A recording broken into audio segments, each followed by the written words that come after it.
À vous tous, étrangers, comment devenir un vrai Parisien ou une Parisienne en 1 heure? D'où vous est venue l'idée et combien d'années vous êtes fait jeter avec cette idée? Alors, l'idée m'est venue de mon séjour aux États-Unis. J'ai vécu 5 ans à Palm Beach, en Floride. Et je voyais vraiment les grosses différences culturelles entre les Français et les Américains. Et les Américains rêvaient de venir à Paris, mais avaient très très peur du comportement des Parisiens. Ils ont pas tort. Et oui, c'est tout à fait raison. Donc du coup, j'ai pensé vraiment à créer un spectacle donc en expliquant les différences culturelles et à aider les touristes, expatriés, même provinciaux à devenir parisiens. Et quand on propose ça à un producteur, en parlant en anglais, en faisant une pièce en anglais, qu'est-ce qu'ils vous répondent? C'est pas possible? Ah non, non, non, votre projet utopique, c'est impossible. Ici, on est en France, la langue ne sert à rien, donc c'était très dur.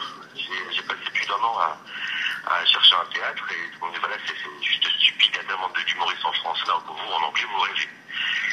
Donc voilà, et puis après, j'ai eu la chance de trouver un théâtre et puis j'ai pu commencer mon spectacle. Alors finalement, vous passez 5-6 grands thèmes des Français et surtout des Parisiens en revue. Ouais. Il y a le taxi, ça c'est imparable. Oui. Il y a le shopping extraordinaire. C'est vrai qu'on n'est pas très bien reçu, on n'est pas reçu de la même façon en France que de l'autre côté de l'Atlantique. Ah, c'est complètement différent. Moi, je suis allé à New York il y a peut-être 6 mois, 8 mois. Je suis allé chez Mango et j'ai une vendeuse qui est arrivée avec un grand sourire. Welcome to Mango! Et en France, ça n'existe pas du tout. Ah non, pas du tout. Parler du Non. restaurant, vous parlez de beaucoup de choses. Et je voudrais vous féliciter parce que c'est vrai que le français pense que c'est la langue internationale depuis qu'il a été, au temps des rois. Ouais. Dans les grandes cours, même en Russie, on parlait français. C'est plus le cas aujourd'hui.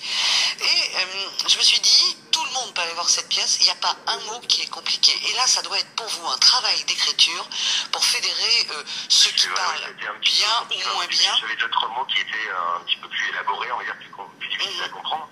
Mais j'ai dû enlever. Et puis là, par moment, tout le monde comprend, les Français, et puis même les expatriés qui parlent pas très bien anglais non plus. Donc c'est vrai que c'est un spectacle vraiment pour tout le monde, avec un anglais très accessible. Absolument, on rit énormément. Dans la salle, c'est pratiquement à chaque fois la même chose. Il y a des Français, mais nous ne sommes pas majoritaires. Il y a beaucoup de gens qui viennent de pays d'ailleurs et qui ont tous cette langue anglaise en commun, pardon. Et vous avez une interactivité, parce qu'il se passe des choses. Tout le monde est très décontracté. Il y a des mots qui fusent, on vous parle, le public vous parle de la scène, et à chaque fois vous réagissez, et vous réagissez dans une langue qui n'est pas la vôtre. Je voudrais savoir, au bout d'1 h 30, dans quel état vous êtes? Ah je suis complètement relâché à la fin. Non, vraiment, je suis très zen à la fin. Et même à la fin, je parle beaucoup avec les spectateurs qui me donnent un peu le retour sur le spectacle. Et c'est par rapport au feedback un peu que j'ai fait évoluer le spectacle. Mais je me sens très bien à la fin. Ouais, gardez... Quand je joue pas, je suis à cran et j'ai envie de jouer et ça me manque beaucoup.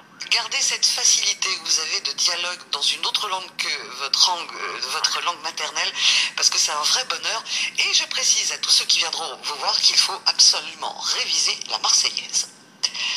Tout à fait. Un spectacle en anglais qui démarre avec le chant de la Marseillaise et qui se termine avec, il n'y a rien à dire, c'est parfait. Ouais. C'est très français, pour une fois, en tous les cas. Très français.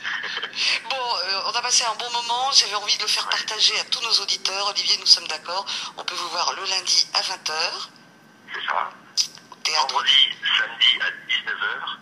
Dimanche à 18 h au Théâtre des Nouveautés. Au Théâtre des Nouveautés. Il y a de 600 places magnifiques sur les grands boulevards. Ouais, il est très très sympa, très chaleureux, très accessible. How to become a Parisian in 1 hour, ça vaut le coup. Vous allez... oui, mais je me suis entraîné, c'est de vous avoir écouté. Vous allez vous marrer. Et en plus, on va pouvoir sympathiser dans la salle avec d'autres nationalités, c'est assez cool. Ouais. Bravo, coup de chapeau. Et j'encourage tout le monde à aller vous voir. C'est un spectacle qui n'est pas nouveau, que vous actualisez. Ça fait quand même quelques années que vous le faites. Ça va faire 5 ans le 10 mai. Voilà, et rien que pour embêter tout le monde et pour prouver à quel point cette langue est importante, vous jouez bientôt à Londres? Oui, au mois de mars, le 24 mars, et à Bruxelles, le 25 février, donc mardi prochain. Voilà, et bonne chance, révisez bien votre anglais, il est parfait, et j'espère qu'ils seront nombreux à avoir été attirés par un spectacle qui sort vraiment de l'ordinaire, où on passe un moment exceptionnel. Et c'est bon pour notre révision de l'anglais. À bientôt.